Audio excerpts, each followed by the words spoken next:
Saudi अरब के शहर जद्दा में सऊदी एंटरटेनमेंट अथॉरिटी की जानिब से एक तकरीब मुनक़िद की गई, जिसमें मकामी गुलकारों ने मैडम नूर जहां के गाने गाकर समा बांध दिया और सामीन से खूब दाद वसूल की। रिपोर्ट कर रहे हैं सऊदी अरब से राना अजीम।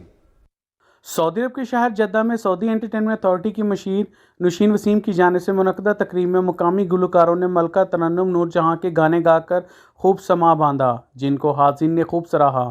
ख़वातीन मैडम नूर जहां की तर्ज पर लिबास ज़ेब तन की हुए थीं। इस मौका पर नौशीन वसीम का कहना था कि हमें अपने कौमी हीरोज़ को याद रखने की ज़रूरत है और मैडम नूर जहां मौसीकी की दुनिया का बड़ा नाम थी।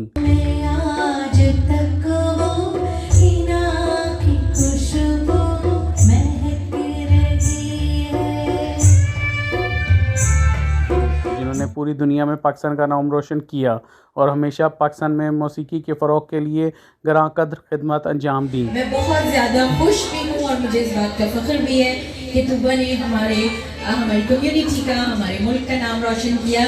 Very big hand to Tubba. Thank you very much.